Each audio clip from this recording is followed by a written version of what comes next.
Sehingga mereka merubah fitrah yang tertanam dalam diri mereka. Ma bi anfusihim itu tauhid. Sebab itu hari ini tuan-tuan, di antara benda yang kita telah ubah ialah kita telah menyekat manusia daripada hadir ke masjid. Kita telah mengubah solat. Kita telah ubah suai solat Allah Subhanahu Wa Taala. Daripada manusia boleh duduk dalam satu saf, kita tidak benarkan mereka duduk dalam satu saf atas dasar kesihatan. Tetapi kenapa saf dalam kapal terbang tak ada masalah? Saf kedai makan okey, saf pasaraya okey, saf naik kereta, naik teksi berjam-jam. Kenapa solatnya 10 minit hanya 5 minit? Kena jarak. Dan sampai hari ni bila kita nak cerita kepada masyarakat ini, kembalilah kepada saf asal. Rapatkan saf, temukan bahu dengan bahu, kaki dengan kaki. Tak larat nak beritahu, tak nak beranjak, sebab takut kepada penyakit. Manusia tidak yakin hatta saat untuk berdepan dengan Allah, saat untuk meminta tolong dengan Allah pun manusia lebih takut kepada penyakit daripada yakin kepada Allah SWT. Maka di mana kebesaran waktu takbir? Allahu Akbar, Allah Maha Besar. Bohong. Takbir kamu itu bohong, dan barangkali solat kamu tak sah dan solat kamu tak diterima oleh Allah SWT. Kerana syarat pertama sekali tasdik. Tetapi dalam takbir kamu bohong terhadap Allah. Sebut Allahu Akbar, kemudian kamu tak yakin bila duduk dalam saf itu. Nabi dah sebut, man wasala saffan wasalahullah. Siapa duduk merapatkan saf, Allah akan berapat dengan dia, tolong dia. Wa man qata'a saffan qata'ahullah. Siapa yang memutuskan saf, Allah akan berlepas diri dari dia.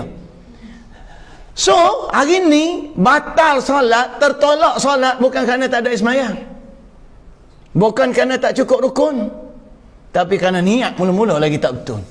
Niat solat betul, tetapi keyakinan kepada Allah tak ada. Maka kita pun sebut benda itu, bukan kami tak yakin, itu ikhtiar. Ikhtiar cara salah, ikhtiar cara mengubah syariat, ikhtiar untuk jaga syariat. Kalau nak kira ikhtiar, tengok bagaimana Nabi SAW dengan para sahabat. Dalam perang apa berlaku kepada Nabi? Apabila Nabi diserang, sahabat tidak ada senjata, apa sahabat buat untuk pertahankan Nabi? Menahan belakang daripada tebasan pedang musuh, menahan batang tubuh mereka terhadap panah musuh, menahan tubuh mereka untuk tombak-tombak musuh. Ini baru betul cara ikhtiar. Kalau kita lah ni, tinggal Rasulullah SAW lah, kamu mohonlah dengan Allah, kamu ada mukjizat, kamu boleh ghaib, kami ni orang biasanya, mana boleh. Tengok manusia hari ni tak betul. Berikhtiar untuk nak jaga nyawa sekadar untuk hidup, bukan berikhtiar untuk korban nyawa demi agama hidup. Hari ini kita bunuh nyawa untuk kita hidup, kita musnahkan kehidupan untuk kita hidup. Sahabat dulu berkorban nyawa untuk hidupkan agama, rela mati demi agama. Dan hari ini kita tengok orang kena COVID dianggap seperti manusia yang sangat jahat, penyakit yang sangat bahaya, takut melampau. Dan hari ini tengok kita ubah solat, kita ubah. Inilah yang dikatakan terakhir dalam syariat yang akan hilang dari muka bumi, ialah solat. Hari ini solat makin hilang. Hilang solat bukan bermakna tiada kefarduan, bukan bermakna orang tak reti solat, tetapi hilang solat ialah bila orang tidak pergi solat.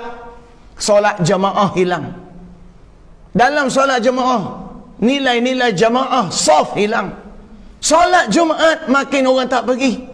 Hak nak pergi solat Jumaat pun disekat lagi. Letak booster dan apa semua, ini tak betul. Mana suara ulama?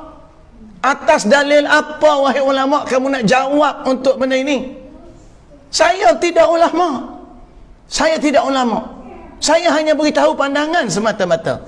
Kenapa ulama kita diam? Mazhab apa? Hujah apa? Sehingga ikhtiar menghapuskan fardu, ikhtiar menghalang fardu. Hujah apa kita nak pakai? Darurat macam mana? Sedangkan darurat tak sekata.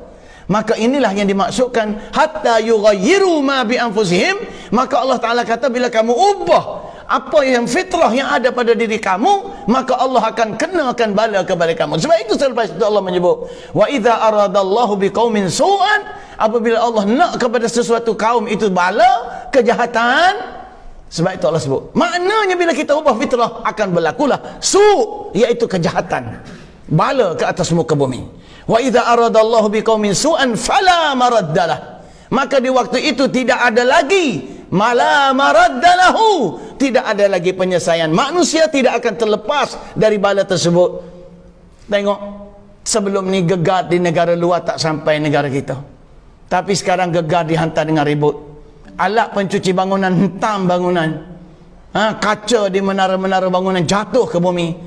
Adakah kita nak tunggu sampai bumi ini, bangunan kita runtuh juga, bumi terbelah juga tempat kita? Kalau berlaku itu pun manusia tak kembali kepada fitrah. Manusia kembali. Jadi sekarang ini, tolong kembali kepada fitrah. Betulkan semula. Betulkan semula, wahai ulama, wahai para mufti, wahai mereka yang ada otoriti, tolong kaji benda ini. Kami ni setakat boleh laung dekat Facebook je. Tu je saja mampu kami buat. Sekadar bagi pandangan, dan agar orang-orang jahil seperti kami ini tidak jadi sesat dan sesat seterusnya. Jadi sahabat semua, ingat Allah Ta'ala kata, wa idza aradallahu biqaumin su'an, dan bila Allah nak sesuatu kaum itu kejahatan, fala maraddalahu, maka waktu itu tidak ada lagi upaya untuk lepas daripadanya. Dan Tuhan sebut sekali, wa ma lahum min dunihi min wal, tapi Tuhan masih beri harapan. Waktu itu tidak ada lagi selain daripada Allah, daripada penolong. Maka apa yang kita kena buat ialah saat itu kembali kepada Allah Subhanahu wa ta'ala.